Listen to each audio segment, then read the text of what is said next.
Hello students, welcome back to the YouTube channel of Akbar classes. Akbar classes के YouTube channel में आप सबका स्वागत है। कैसे हैं आप सब लोग?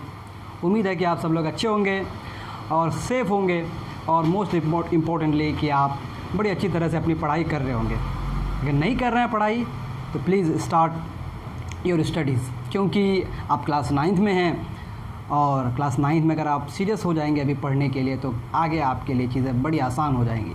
हम जो पियर्सन से जो चैप्टर पढ़ रहे थे वो चैप्टर क्या था आपको याद होगा और आप कर भी चुके होंगे सारे लेक्चर्स अब तक अगर हमारे चैनल को फॉलो कर रहे हैं।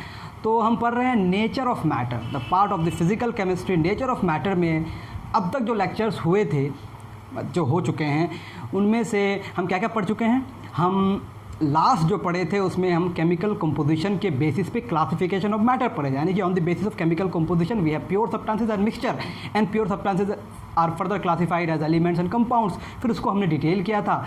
आई थिंक आपको ये सारी बातें समझ आ गई होंगी। उसके बाद जो मिक्सचर के बारे में बातें आती है कि मिक्सचर के कंपोनेंट्स को सेपरेट क्यों करते हैं और कैसे कैसे करते हैं, ये सारे टेक्निक्स की स्टडी हम लोग ऑलरेडी दूसरे चैप्टर्स में पढ़ाए हैं, बार बार आपने भी पढ़ा होगा। तो मैं उसको स्किप करके मैं सोच रहा हूँ कि आज जो नेक्स्ट टॉपिक है इसके बाद वो है केमिकल रिएक्शंस और केमिकल चेंजेस। तो उसको हम डिस्कस करेंगे। आई थिंक आप बोर्ड में देख भी सकते हैं chemical changes. Chemical changes are also called chemical reactions.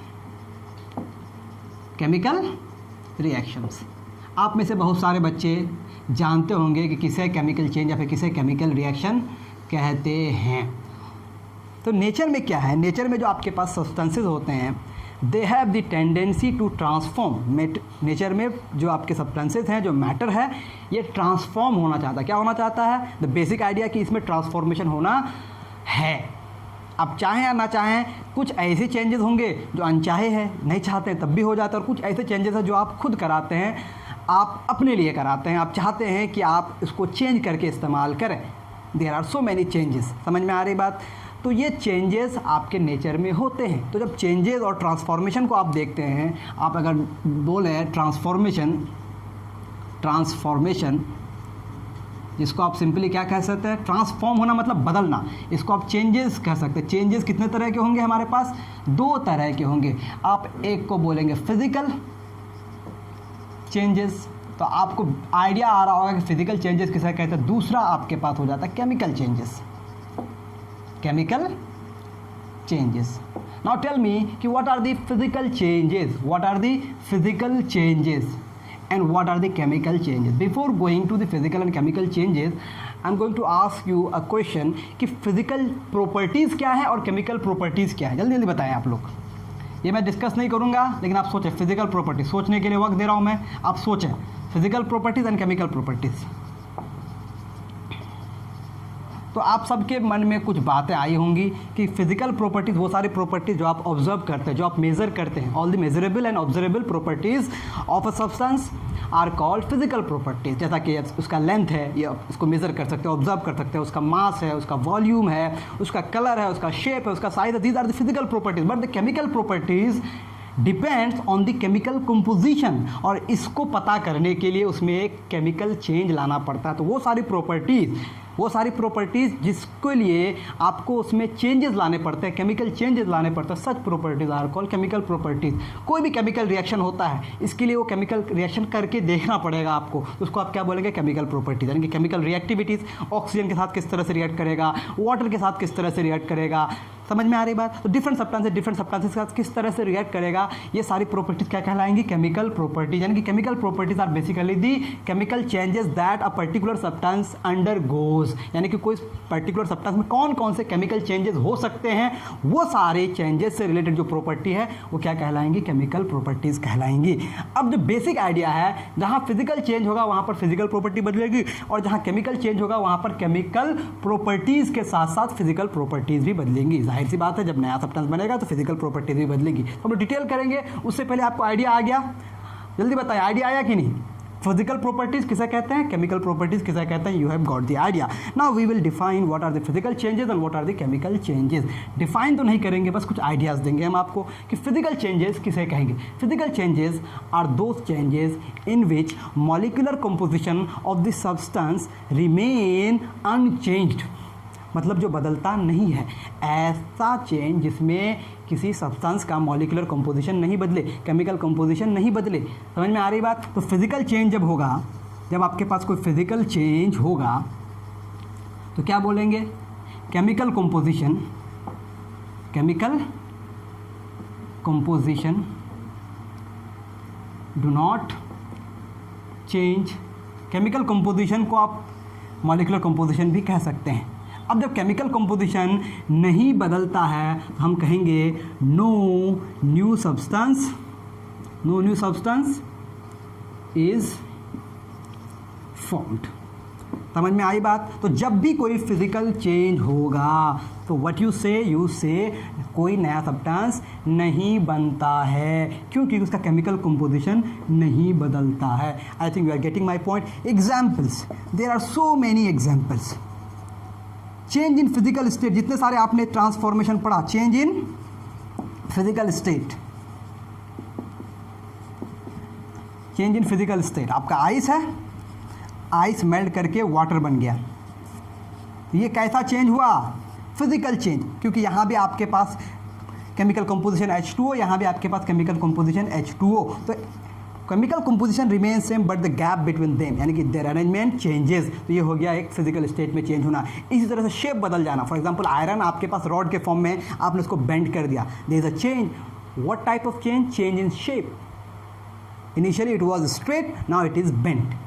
समझ आ रही बात? किसी चीज़ को आपने ब्रेक कर दिया, किसी चीज़ को आपने टीयर कर दिया, किस तरह के चेंजेस है? These are the physical changes. तो जब भी कोई फिजिकल चेंज होगा तो कोई नया सब्सटेंस नहीं बनेगा, no new substance is form. Why? Because chemical composition remains unchanged, chemical composition remains unchanged. And what is chemical composition? कि उनके पार्टिकल्स कैसे हैं, उनके पार्टिकल्स, कॉन्स्टिट्यूएंट पार्टिकल्स क्या हैं, और constituent particles before the change and after the change same है, मतलब केमिकल कंपोजिशन सेम है। And constituent particles before the change and after the change अलग अलग हो गया, तब हम उसमें नाम देंगे chemical changes. And chemical changes are also known as chemical reaction. So let's see कि केमिकल चेंजेस में आप क्या लिख सकते हैं। ओके, चले बड़ा आसान है, आसान लग रहा है कि नहीं? Very easy topic, but this is the basic concept. ये बहुत ही बेसिक है केमिस्ट्री में। आपको केमिकल रिएक्शंस आने चाहिए सारे टाइप्स के, और कैसे उसको रिप्रेजेंट किया जाता है वो आने चाहिए। तो फिजिकल तो क्लियर हो गया, अब केमिकल चेंजेस की तरफ आते हैं। केमिकल चेंजेस, केमिकल चेंजेस का दूसरा नाम क्या है? केमिकल रिएक्शन भी है। अब केमिकल चेंजेस में हमेशा क्या होगा? केमिकल कंपोजिशन जो होगा, chemical composition of the substance, chemical composition changes, chemical composition बदल जाएगा। कोई भी सब्सटेंस का केमिकल चेंज होगा, उसमें केमिकल कंपोजिशन बदल जाएगा। और जब केमिकल कंपोजिशन बदल जाएगा तो व्हाट यू से a new substance, a new substance is formed. क्या बनेगा? एक नया सब्सटेंस बनेगा। तो ये नया सब्सटेंस जो बनेगा, क्या कोई बंदा इस नया सब्सटेंस को पहचान सकता है बड़ी आसानी से कि कौन सा सब्सटेंस बना? तो ये बड़ा दिक्कत होता है। तो कोई केमिकल चेंज हुआ कि नहीं, ये तो आपको हमने इसका बेसिक डेफिनेशन बताया कि ऐसा चेंज जिसमें नया सब्सटेंस बने। और नया सब्सटेंस क्यों बनता है? क्योंकि केमिकल कंपोजिशन बदल जाता है। ओके, अब केमिकल कंपोजिशन क्यों बदलता है? ये केमिकल कंपोजिशन है क्या? एक मैटर में, एक सब्सटेंस में एक पर्टिकुलर केमिकल कंपोजिशन होने का मतलब क्या है? एक particular types of chemical bonds. तो आपके पास चेंज से पहले कोई सब्सटेंस था, चेंज के बाद कोई सब्सटेंस बना। तो before the change and after the change, ये जो आपके पास सब्सटेंसेज हैं, इसमें कुछ बॉन्ड्स होते हैं। जितने सारे आपके पास मॉलिक्यूल्स होते हैं, उसमें एटम्स जो होते हैं वो कंबाइंड होते हैं। अब कंबाइंड होने के लिए क्या होना पड़ता है? उसके बीच में अट्रैक्टिव फोर्स होना पड़ता है। And these attractive forces are chemical bonds. समझ में आ रही बात? यानी कि एटम्स को बांधे रखने के लिए जो अट्रैक्टिव फोर्स है, इसको आप बोलेंगे केमिकल बॉन्ड। तो जब कोई केमिकल चेंज होगा तो आपके पास जो सब्सटेंसेस थे उसमें जो केमिकल बॉन्ड्स थे वो टूटेंगे और नए बॉन्ड्स बनेंगे। यानी कि आप कह सकते हैं केमिकल चेंज में हमेशा क्या होगा? New bonds are form and old bonds breaks. तो क्या बोलेंगे? Old bonds breaks and new bonds form. कितना सिंपल आइडिया है। पुराने बॉन्ड जो थे वो गए टूट, और जो नए बॉन्ड हैं वो गए बन। तो नए बॉन्ड बना तो नया केमिकल कंपोजिशन। समझ में आई बात? नया केमिकल कंपोजिशन का मतलब नया substance. I think you have got my point. तो क्या क्या बात है केमिकल चेंज से रिलेटेड हो गया? ऐसा चेंज जिसमें पुराने बॉन्ड टूटे नए बॉन्ड बने, ऐसा चेंज जिसमें केमिकल कंपोजिशन चेंज हो जाए, ऐसा चेंज जिसमें नया सब्सटेंस बने। This should be remembered. तो you can say any of the thing. I think you should remember all these points. A change in which chemical composition changes, a new substance is formed, and the old bond breaks and new bond form. Very simple, very easy. ये हो गई बात। अब जब कोई chemical change होता है, नया सब्सटेंस बनता है, तो उस नए सब्सटेंस के पास अपनी एक प्रॉपर्टी होगी, फिजिकल प्रॉपर्टी। उस फिजिकल प्रॉपर्टी से उसको आप पहचानेंगे। जाहिर सी बात है, हर एक सब्सटेंस को कैसे पहचानते हैं? फॉर एग्जांपल वाटर को हम लोग कैसे पहचानते हैं? उसका टेस्ट। हम तो कोई आदमी देख के ये नहीं बता सकता है कि वाटर में H2O है। No one can tell. क्या देख सकता है कि वाटर को टेस्ट कर सकता है, वाटर का फिजिकल स्टेट देख सकता है, वाटर कितना वॉल्यूम ऑक्यूपाई कर रहा है ये देख सकता है, वाटर की डेंसिटी क्या है ये देख सकता है। तो what we can check about that very substance, we can check about their physical properties. तो जब भी कोई केमिकल चेंज होता है उसके साथ साथ नई फिजिकल प्रॉपर्टीज़ भी आती है, यानी कि फिजिकल चेंजेस भी होते हैं। और फिजिकल चेंजेस आप ऑब्जर्व कर सकते हैं। You can observe the physical changes. You can not observe that old bones are breaking and new bones are form. ऐसा कोई बंदा नहीं है जब कोई केमिकल चेंज होता है तो वो देख के ये बता सकता है कि अच्छा ये बोन टूट रहा है और ये बोन बन रहा है। This can not be observe. What all we can observe? We can observe the physical changes that are taking place in addition with the chemical change. यानी कि जब कोई केमिकल चेंज होता है इसके साथ कुछ फिजिकल चेंजेस होते हैं। रिमेंबर, द केमिकल चेंज होने का मतलब ये नहीं बस केमिकल चेंज हो गया, नहीं। There are physical changes that are happening, that are occurring with the chemical change, and those physical changes will help you to determine whether the chemical change is happening or not. यानी कि chemical change को identify करने के लिए, determine करने के लिए, बताने के लिए कुछ फिजिकल चेंजेस होते हैं। And those physical changes are the signs for the chemical change. वो आपके लिए साइन है, वो आपके लिए एक तरह से इशारा है। समझ पाए मेरी बात? तो आप क्या बोलेंगे? कुछ फिजिकल चेंजेस होंगे, वो क्या क्या हो सकते हैं? कुछ बेसिक बातें मैं लिखूंगा। तो फिजिकल चेंजेस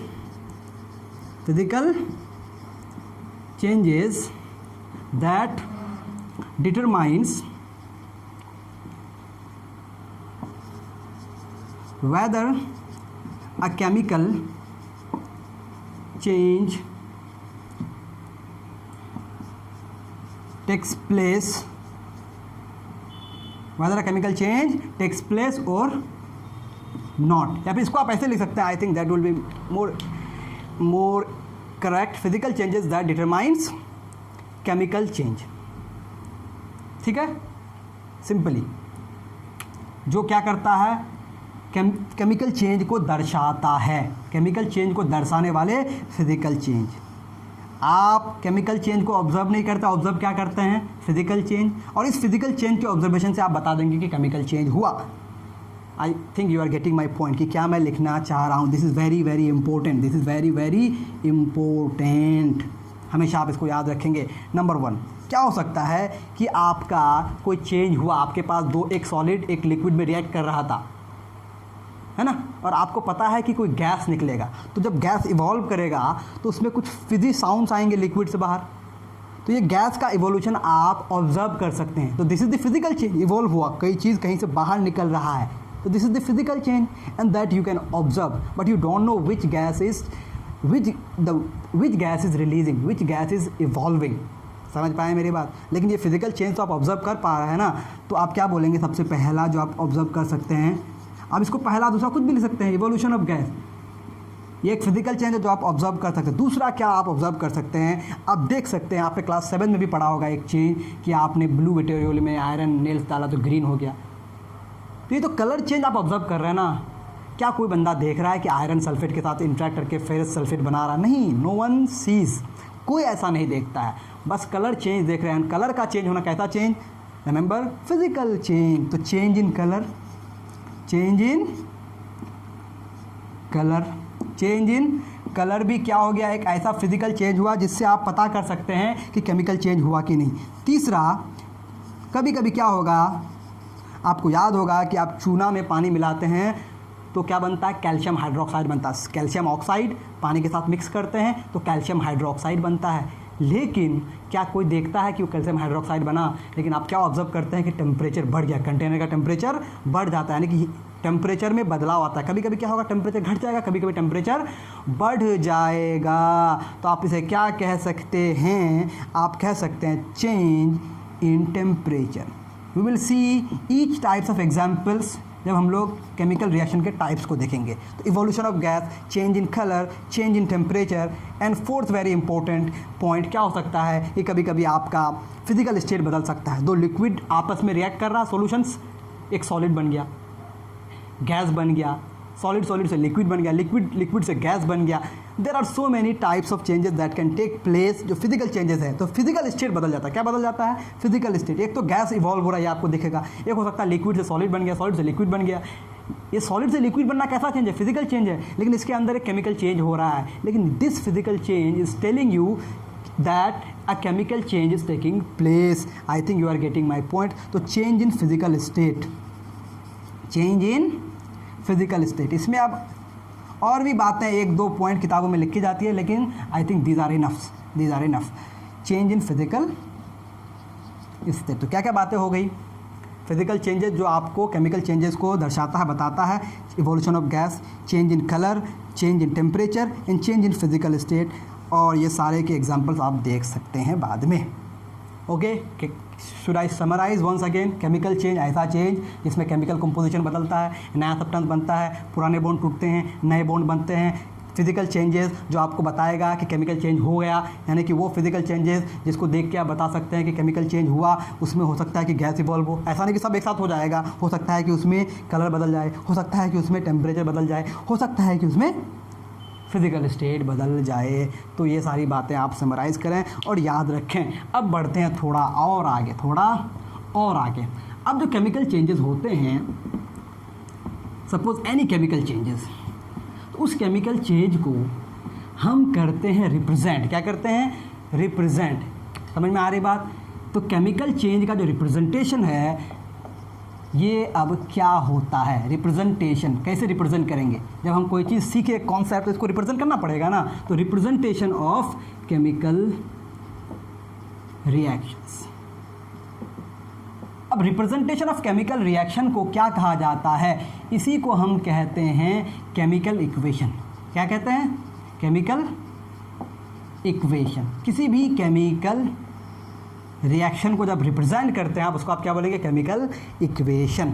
समझ में आई बात। तो केमिकल रिएक्शन का रिप्रेजेंटेशन, अब इसका रिप्रेजेंटेशन होगा कैसे, तो केमिकल इक्वेशन क्या है, आप कह सकते हैं सिंबॉलिक, या फिर इसको आप सिंपली ऐसे बोल सकते हैं, short hand notation. Short hand notation समझ रहे हैं, simplified of a chemical reaction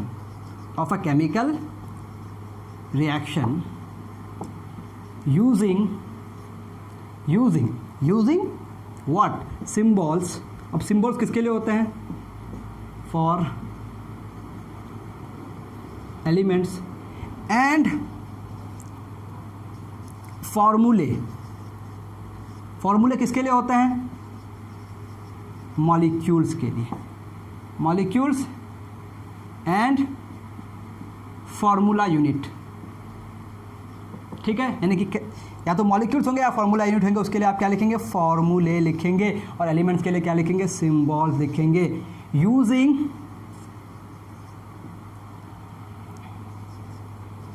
algebraic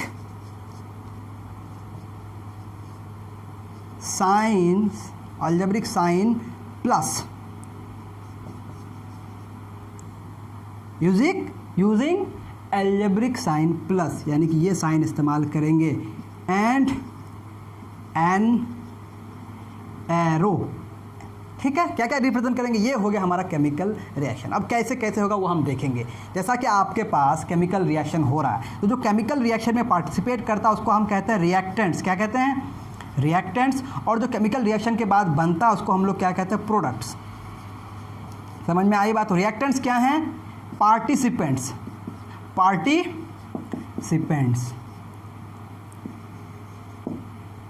of chemical reaction CR।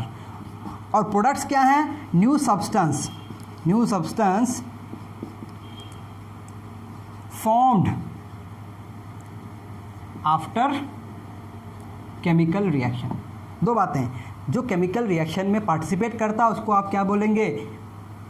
Reactants बोलेंगे, और जो नया सब्सटेंस बन गया केमिकल रिएक्शन के बाद उसको आप क्या बोलेंगे? प्रोडक्ट्स बोलेंगे। तो आपके पास दो तरह की बातें होंगी, एक होगा रिएक्टेंट, एक होगा प्रोडक्ट। तो अब केमिकल रिएक्शन आप लिखेंगे तो आप इसको रिप्रेजेंट कैसे करेंगे?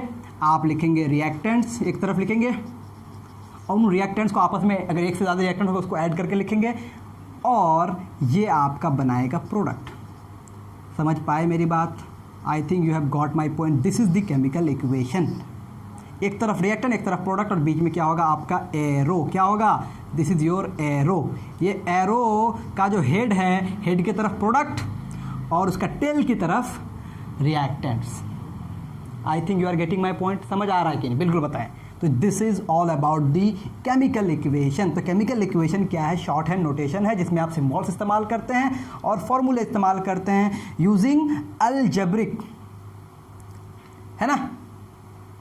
क्या मैंने लिखा है? Shorthand notation of a chemical reaction using symbols for elements and formulae for molecules and algebraic science.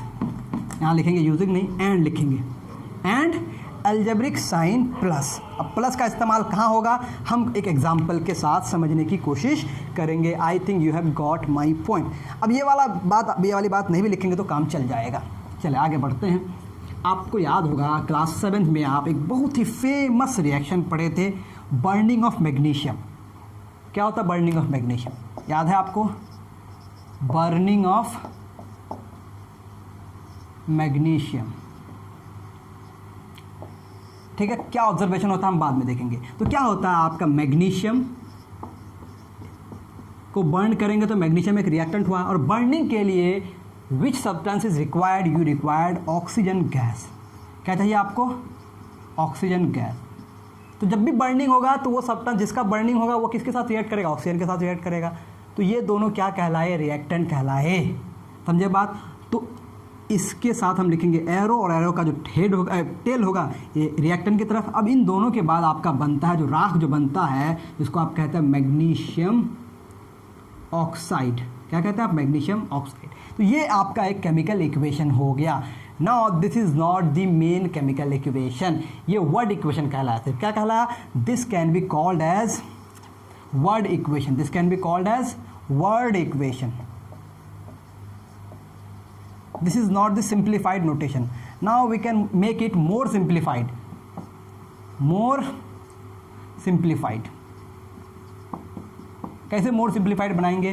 We can use symbol for magnesium Mg and we can use O2 for oxygen, क्योंकि oxygen हमेशा dioxygen के form में पाया जाता है, और magnesium oxide के लिए MgO।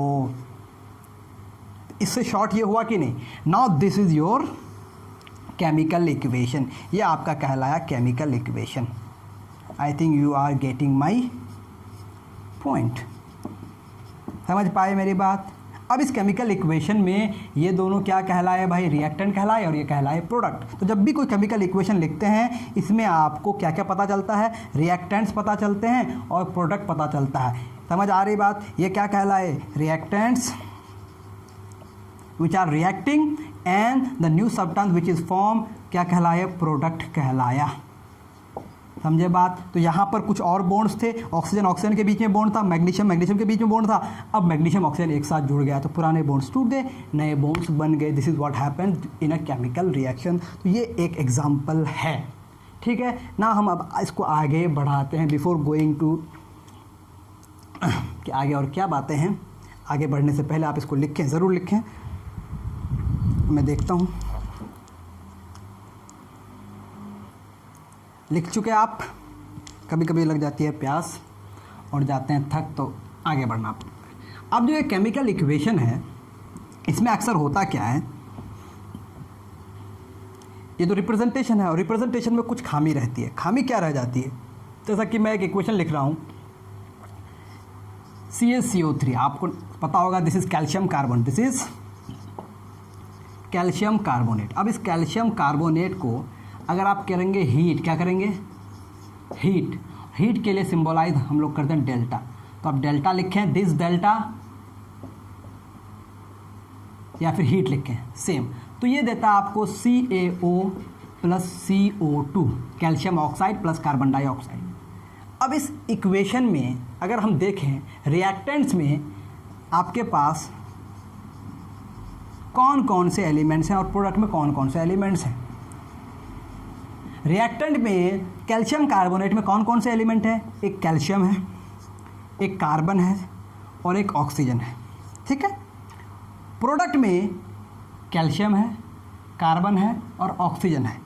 तो रिएक्टेंट हो चाहे प्रोडक्ट हो, दोनों में एलिमेंट्स सेम होते हैं लेकिन कॉम्बिनेशन अलग अलग है। यहाँ कैल्शियम कार्बन ऑक्सीजन एक साथ कंबाइन है, यहाँ कैल्शियम ऑक्सीजन एक साथ है, कार्बन ऑक्सीजन एक साथ है।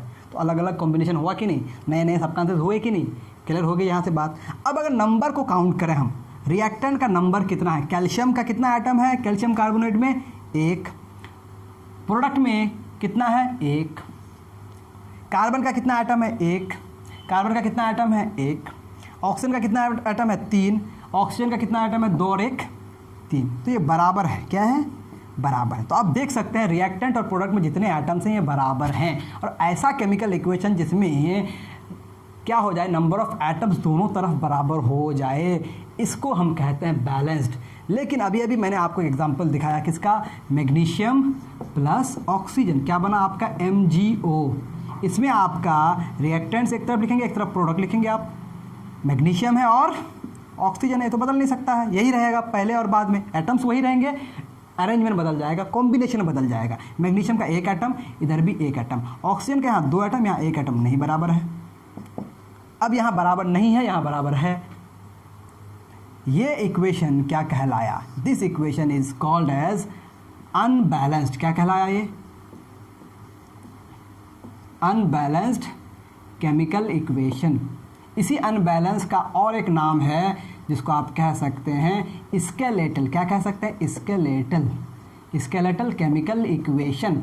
I think you are getting my point. Unbalance chemical equation are also known as skeletal chemical equation, यानी कि इसमें दोनों तरफ बराबर नहीं है, इसमें कुछ कमी है। हम इस कमी को बताएंगे क्यों ये कमी है। अब इसमें आप क्या देख रहे हैं, इस केमिकल इक्वेशन में, इस केमिकल इक्वेशन में दोनों तरफ बराबर है, आप देख लिए, तो इसको आप बोलेंगे बैलेंस्ड। क्या बोलेंगे, बैलेंस्ड केमिकल इक्वेशन। समझ गए मेरी बात। तो you have two types of chemical equation. When you are representing a chemical equation, you may have two types of chemical equation. One is skeletal chemical equation and another is balanced chemical equation. अब skeletal और unbalanced chemical equation में क्या दिक्कत है, इसको समझने के लिए आप समझ सकते हैं laws of chemical combination. Laws of chemical combination 3 basic laws हैं, law of conservation of mass, law of definite proportion and law of multiple proportion. And what is law of conservation of mass. आप में से ज़्यादातर बच्चे जानते होंगे, जब भी कोई केमिकल चेंज होता है, whenever a chemical change takes place, तो क्या होता है इसमें जो रिएक्टेंट का मास होता है और प्रोडक्ट का मास होता है, दोनों आपस में बराबर होता है। और रिएक्टेंट का मास प्रोडक्ट का मास बराबर होना मतलब मास can neither be created nor be destroyed. इसका मतलब मास को बराबर होने के लिए किसको बराबर होना पड़ेगा, नंबर ऑफ एटम्स को बराबर होना पड़ेगा। पहले जितने एटम्स थे बाद में भी उतने एटम्स होंगे, तब ना मास बराबर होगा। नंबर ऑफ एटम्स अगर अलग अलग हो गए तो मास भी अलग अलग हो जाएगा। And what you sees here, आप देखते हैं कि नंबर ऑफ एटम्स अलग अलग हो गए, मतलब मास भी अलग अलग हो गया। इसका मतलब लॉ ऑफ कंजर्वेशन ऑफ मास को फॉलो नहीं कर रहा है, यानी कि इसको आपको इस फॉर्म में लाना पड़ेगा, बैलेंस करना पड़ेगा। तो every skeletal chemical equation must be balance. Why?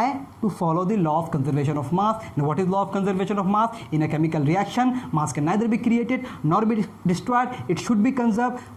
In a skeletal chemical equation, number of atoms are different in both the sides. Because of this different, mass is not conserved. For this representation, इस representation में मास conserve नहीं है, तो क्योंकि practically मास conserve होता है तो हमें इसे थ्योरेटिकली रिप्रेजेंट करना पड़ेगा कि कंजर्व है, यानी कि इसे बैलेंस करना पड़ेगा। जो बैलेंस है वो बैलेंस है, जो बैलेंस नहीं है उसको क्या करेंगे, बैलेंस करेंगे। तो अगला टॉपिक हमारा क्या होगा भाई, बैलेंसिंग अ केमिकल इक्वेशन। क्या होगा, केमिकल इक्वेशन को बैलेंस करेंगे। तो क्या पता चला, केमिकल इक्वेशन 2 तरह के, skeletal chemical equation and balance chemical equation. और जो स्केलेटल है उसको क्या करेंगे हम लोग, बैलेंस करेंगे। तो स्केलेटल केमिकल इक्वेशन, जिसको आप अनबैलेंस कहते हैं,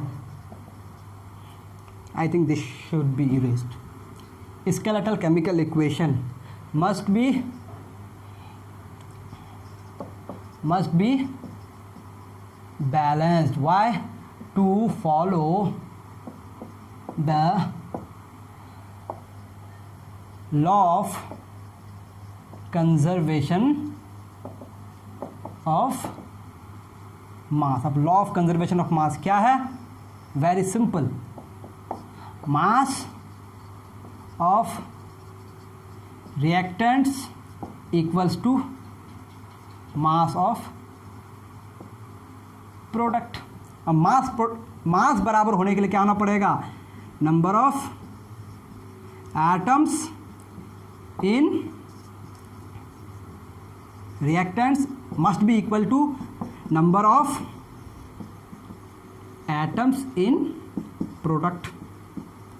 यानी कि आप दोनों बातें कह सकते हैं, या ये बात कहें या ये बात कहें। यानी कि जब भी कोई केमिकल रिएक्शन होगा उसमें एटम्स कंजर्व रहेंगे या मास कंजर्व रहेगा। एटम्स कंजर्व रहेगा तो मास कंजर्व रहेगा, मास कंजर्व रहेगा तो एटम्स कंजर्व रहेगा। आई think you have got my point. तो हम करेंगे बैलेंस। तो हमारा टॉपिक क्या है, बैलेंसिंग अ केमिकल इक्वेशन। तो हमारे पास अभी एक एग्जाम्पल क्या था, magnesium plus oxygen reacting and forming magnesium oxide. And this is very very simple. जब भी कोई किसी केमिकल इक्वेशन को आप क्या करेंगे, बैलेंस करेंगे, तो व्हाट यू सीज कि आपको देखना पड़ेगा कौन एटम्स बराबर नहीं है। मैग्नीशियम बराबर है, मैग्नीशियम ऑक्सीजन बराबर नहीं है, तो इधर बराबर नहीं है, तो यहाँ आप 2 नहीं लगा सकते। Remember this will be wrong. क्यों? क्योंकि ये फॉर्मूला ही बदल गया। अगर आप किसी के साथ क्या लगाते हैं, सबस्क्रिप्ट लगाते हैं, तो ये फार्मूला को बदल देगा। तो ऐसा आप कभी नहीं करेंगे, you will never do that again. आपको लगाना है कोएफिशिएंट, आपको मल्टीप्लाई करना है सब्सटेंस के साथ किसी नंबर को। तो मल्टीप्लाई हमेशा शुरू में किया जाता है कोएफिशिएंट को, ठीक है। तो ऑक्सीजन यहाँ 2 है, तो ऑक्सीजन को 2 बनाने के लिए यहाँ 2 से मल्टीप्लाई किए। बट द प्रॉब्लम कि मैग्नीशियम भी 2 हो गया, बट हमें मैग्नीशियम यहाँ पर फ्री है तो यहाँ भी 2 लगा दिए। Now you have balanced chemical equation. ये हो गया हमारा बैलेंस्ड। समझे मेरी बात? तो आप हर एक इक्वेशन को बैलेंस कर सकते हैं by applying simple mathematical logic, ठीक है। लगा देंगे आप मैथमेटिकल लॉजिक। इसी तरह से मैं एक और रिएक्शन लेता हूँ। आप सबको पता होगा कि आयरन का वाटर के साथ जब रिएक्शन होता है, आयरन वाटर के साथ कैसे रिएक्ट करता है। आयरन को रेड हॉट होना पड़ता है, इसको स्टीम होना पड़ता है, वो बाद में आप डिस्कस करेंगे। आपका बनता है Fe3O4। नाम क्या ये भी मैं नहीं बताऊँगा। और हाइड्रोजन गैस बनता है, ठीक है। ये एक इक्वेशन है। क्या इसमें चीज़ें बैलेंस हैं देखेंगे आप। आपके पास रिएक्टेंट होगा और प्रोडक्ट होगा। क्या है रिएक्टेंट में, Fe है एटम, हाइड्रोजन है एटम, ऑक्सीजन है। Fe के कितने एटम्स हैं, 1 रिएक्टेंट में। हाइड्रोजन के कितने एटम्स हैं, 2। ऑक्सीजन के कितने एटम्स हैं, 1। यहाँ देखें प्रोडक्ट में Fe के कितने एटम्स, 3। हाइड्रोजन के कितने एटम्स, 2। ऑक्सीजन के कितने एटम्स, 4। नहीं बराबर, बराबर नहीं बराबर। तो जब बराबर नहीं है तो हमें क्या करना है, बैलेंस करना है। What we have to do, we have to balance. I think you are writing everything, don't forget to write. अगर आप लिखेंगे तो बाद में आप इससे रिवाइज करके क्वेश्चन बना सकते हैं। तो जब भी बैलेंस करेंगे इसको आप दोबारा लिख लें, Fe plus H2O Fe3O4 plus H2। Okay, अब होता क्या है आप देख सकते हैं। Fe है यहाँ पर, Fe यहाँ 3 हो गया, यहाँ Fe 1 हो गया। रिमेंबर ये मुझे भी याद नहीं है शायद, तो मैं जब भी बनाऊँगा तो इसे मैं देख ले रहा हूँ ताकि मैं गलत ना करूँ, क्योंकि अभी मैं गलत हीट एंड ट्रायल नहीं कर सकता हूँ, इसीलिए मैं इसको देखूँगा। ओके, अब आप देख सकते हैं आयरन के कितने आइटम्स है, 3। तो हम आयरन से अगर काम शुरू करें, आयरन से पहले ऑक्सीजन पे दिमाग लगाता है। आयरन मेटल है, ऑक्सीजन नॉन मेटल है। तो हमेशा लोग क्या बताते हैं कि आप नॉन मेटल से स्टार्ट करें। कितने ऑक्सीजन के आइटम्स हैं, 4। यहाँ ऑक्सीजन के कितने आइटम्स हैं, 1। तो अगर यहाँ मैं 4 से मल्टीप्लाई करता हूँ, what we get, we have 4 oxygen. 4 oxygen हो गया। अब हाइड्रोजन कितना हो गया, हाइड्रोजन 4 टाइम्स कितना हो गया, 8 हो गया। तो यहाँ हम 4 से मल्टीप्लाई कर सकते हैं ना, कोई फ़र्क पड़ा तो हाइड्रोजन 8 हो गया। अब आयरन कितना हो गया, 3। आयरन 3 से मल्टीप्लाई कर दिया। Now you have balance. आप देख सकते हैं 3 iron atoms, 3 iron atoms, 8 hydrogen atoms, 8 hydrogen atoms, and 4 oxygen atoms and 4 oxygen atoms, you have balanced chemical equation. Let's take another example, ये हो गया 1, ये हो गया आपका 2, तीसरा लेते हैं आप। फॉर एग्जांपल आप जिंक का रिएक्शन H2SO4 के साथ कराते हैं, किस कंडीशन में हो रहा है, I am not going to write, I am just balancing for you. Zinc इससे रिएक्ट करने पे बनाएगा जिंक सल्फेट प्लस बनेगा आपका हाइड्रोजन गैस ना, आपको इसको बैलेंस करना है। तो बैलेंस हमेशा डायरेक्ट बैलेंस करने नहीं शुरू कर देंगे आप चेक करेंगे, एक तरफ लिखेंगे आप रिएक्टेंट, एक तरफ लिखेंगे प्रोडक्ट। रिएक्टेंट में क्या है, जिंक है, हाइड्रोजन है, सल्फर है, ऑक्सीजन है।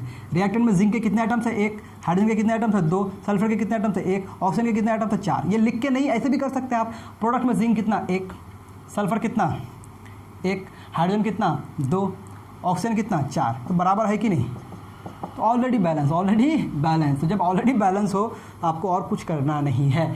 अब एक बात आती है, यहाँ मैंने लिखा 3, यहाँ लिखा 4, यहाँ मैंने लिखा 4, यहाँ कितना लिखा हुआ 1 बाय डिफ़ॉल्ट। तो ये 3 है, 4 है, 1 है, 4 है, ये सारे नंबर्स क्या हैं, कोएफिशिएंट है। क्या हैं, ऐसे तो कोएफिशिएंट होगा ये मैथमेटिक्स में, लेकिन केमिस्ट्री में इसका नाम हो जाएगा स्टोइचियोमेट्रिक, ठीक है,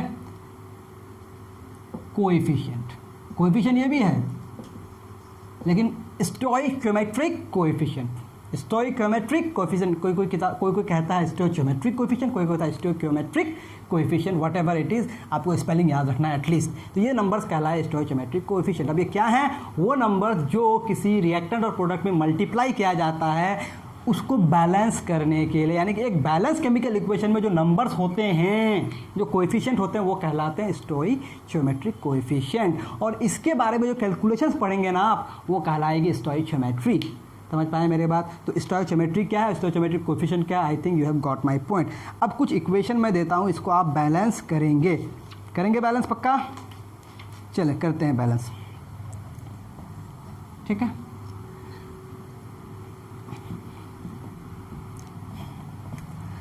अब केमिकल रिएक्शन में एक चीज़ और आप बता सकते हैं, वो है रिएक्शन को और ज़्यादा इन्फॉर्मेटिव अगर आप बनाना चाहेंगे, जैसा कि आपका Fe प्लस CuSO4 रिएक्शन के बाद आपका बनेगा FeSO4 plus Cu।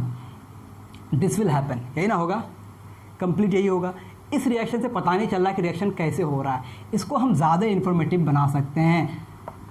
Let's make this equation more informative, ज़्यादा इन्फॉर्मेशन और देना चाहते हैं आप।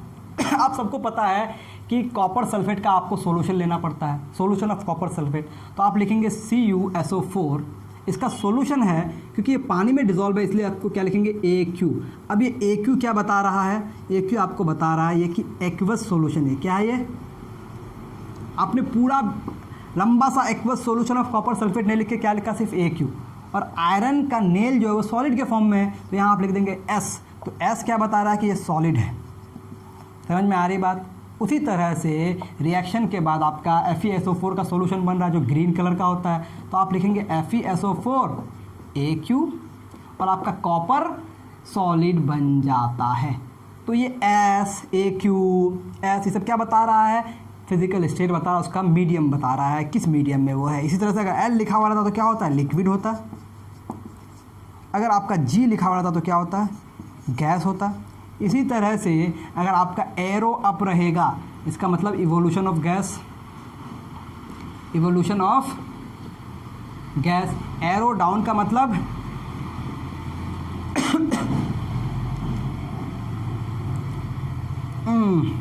प्रिसिपिटेट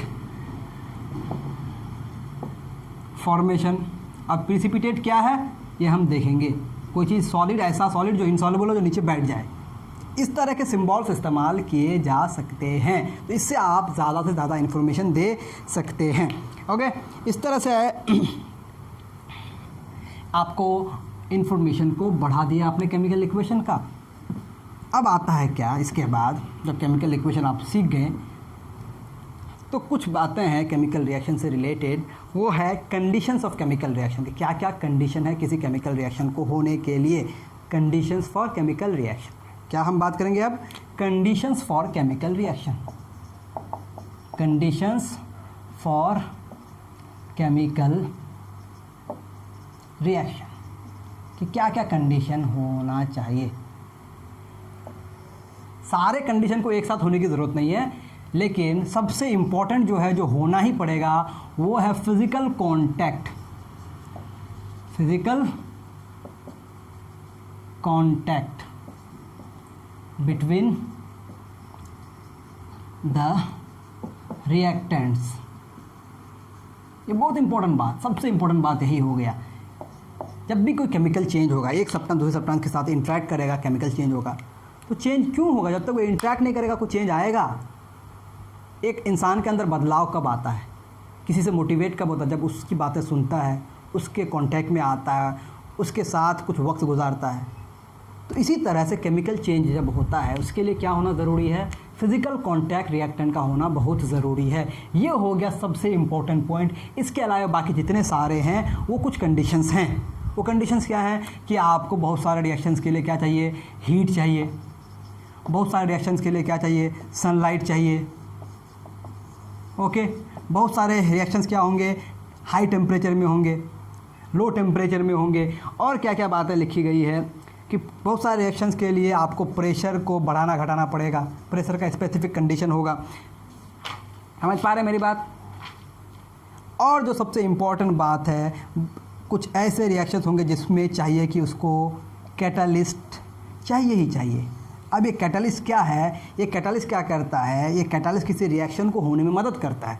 इसकी वजह से प्रोडक्ट नहीं बनेगा, यानी कि कैटालिस्ट एक केमिकल सब्सटेंस ही होगा। जैसे कि ये फिजिकल कांटेक्ट है तो आपको समझ में आ रहा है, हीट देंगे आप, सनलाइट देंगे, प्रेशर बढ़ाएंगे, तो ये तो कंडीशंस हैं। लेकिन ये कैटालिस्ट क्या है? ये बहुत ही इंपॉर्टेंट बात है। ये कैटालिस्ट आपका क्या है? Let's discuss this catalyst. ठीक है, इसमें हम जब रिएक्शंस का टाइप्स पढ़ेंगे ना, तो हीट कहाँ ज़रूरत पड़ेगी, सनलाइट की ज़रूरत कहाँ पड़ेगी, प्रेशर की ज़रूरत कहाँ पड़ेगी, वो हम देख लेंगे। लेकिन ये कैटालिस्ट जो है, ये है क्या? What is this catalyst? तो कैटालिस्ट क्या है?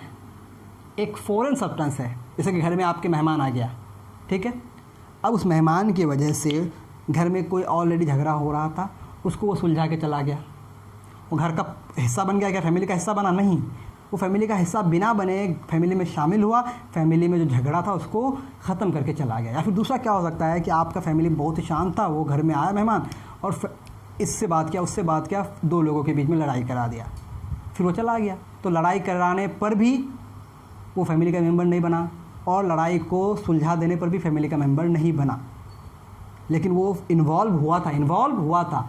उस इन्वॉल्वमेंट की वजह से वो तो है ना उस रिएक्शन का हिस्सा, उस फेनोमेना का हिस्सा, उस घटना का हिस्सा। उसी तरह से जब कोई केमिकल रिएक्शन होता है, इस केमिकल रिएक्शन के रेट को बढ़ाना, रेट को घटाना, ये किसका काम है? कैटालिस्ट का काम है। लेकिन वो केमिकल रिएक्शन जब हो गया, वो वहाँ से बाहर निकल जाएगा।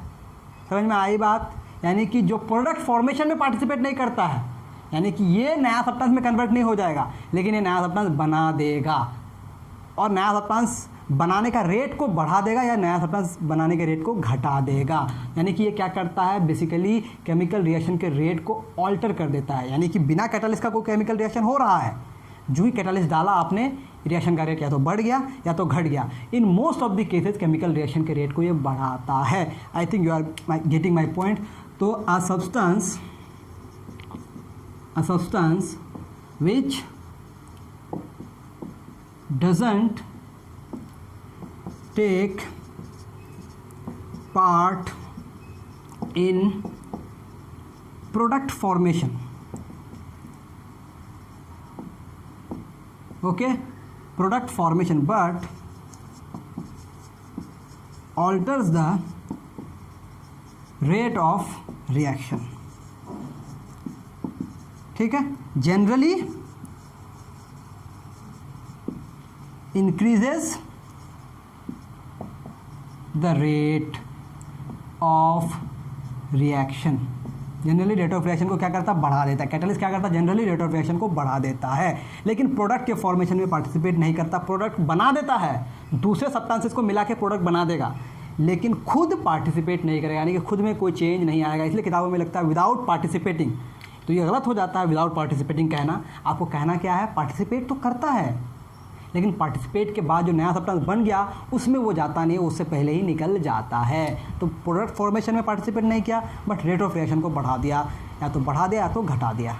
क्लियर बात, बहुत ही आसान बात है। अब इसमें कुछ एग्जांपल्स आपके बुक में दिए गए हैं कि फॉर्मेशन ऑफ अमोनिया, N2 और H2 को आप अगर रिएक्ट कराएंगे तो आपका NH3 बनता है, which is ammonia. This is a reversible reaction.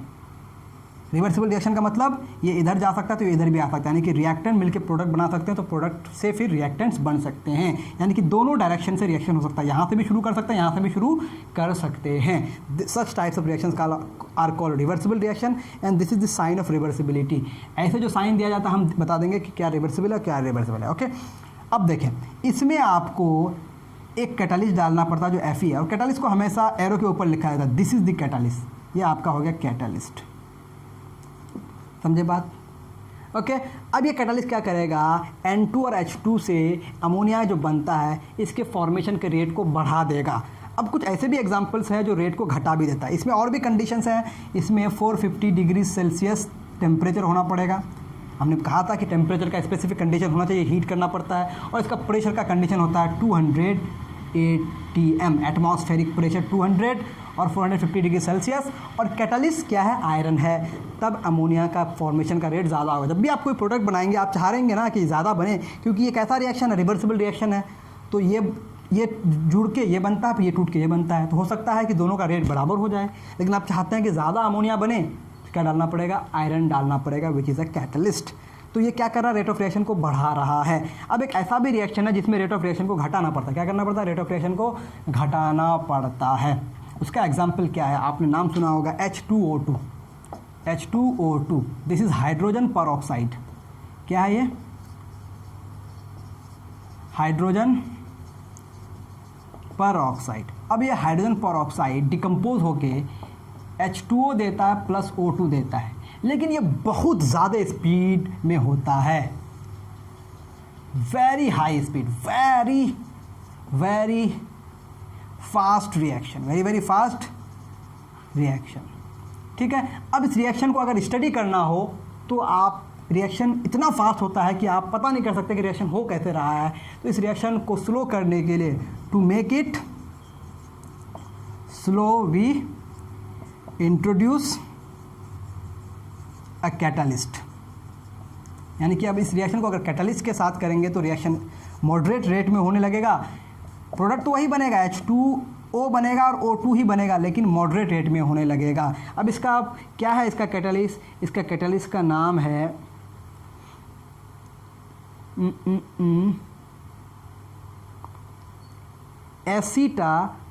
एसीटानिलाइट। एसीटानिलाइट। I don't know कि ये प्रोडक्ट, ये जो सब्सटेंस है ये सही लिखा गया है कि नहीं, मुझे याद भी नहीं है पूरी तरह से, लेकिन तब भी जो लिखा गया बुक में उसको मैं यहाँ कॉपी करने की कोशिश कर रहा हूँ। तो दिस एसीटेनिलाइट,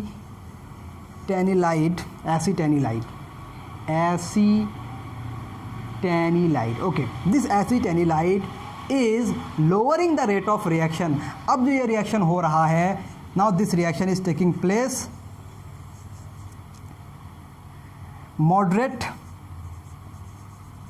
मॉडरेट स्पीड, यानी कि इसको आप आइडेंटिफाई कर सकते हैं कि कैसे कैसे रिएक्शन हो रहा है। तो कुछ रिएक्शन बहुत ज़्यादा स्लो होते हैं, उसको फास्ट करना पड़ता है, और जो बहुत ज़्यादा फास्ट होते हैं उसको स्लो करना पड़ता है। तो दोनों केसेस होते हैं। ये केस ज़्यादा होता है, इसलिए मैंने लिखा जनरली इंक्रीज़ करता है कैटलिस्ट, लेकिन कहीं कहीं रेट ऑफ रिएक्शन को घटाना भी पड़ता है। This is all about the catalyst. इससे रिलेटेड बातें जो डिटेल होंगी ये हम लोग किस में पढ़ेंगे, केमिकल काइनेटिक्स में। इसको बहुत डिटेल पढ़ेंगे, इसका इफेक्ट को पूरी तरह से पढ़ेंगे किसी केमिकल इक्वेशन में। अभी के लिए इतना आप रखें याद। अब जो हमारा नेक्स्ट टॉपिक आता है वो है टाइप्स ऑफ केमिकल रिएक्शन। ठीक है, next types of chemical reaction. अगर मैं टाइप्स ऑफ केमिकल रिएक्शन शुरू कर दूँ आज तो this lecture will be very big, और आप हो जाएंगे बोर, क्योंकि हमारा ट्रेडिशन क्या रहा है कि हम छोटे छोटे लेक्चर्स बनाते हैं, इफेक्टिव बनाते हैं, ताकि आप क्लासरूम की तरह इसको फील करें। और फिर नेक्स्ट लेक्चर में इसका अगला पार्ट आएगा, यानी कि टाइप्स ऑफ केमिकल रिएक्शन, तब हमारा चैप्टर हो जाएगा फिनिश। तो आज के लिए दीजिए इजाज़त। Thank you very much for joining us, and don't forget to share this video to your friends, और चैनल को सब्सक्राइब करें, आप लाइक करें, और देखते रहें हमें। और कुछ परेशानी हो, कुछ डाउट हो, आपको कुछ चाहिए नया, तो आप वो भी बताएं। Thank you very much again.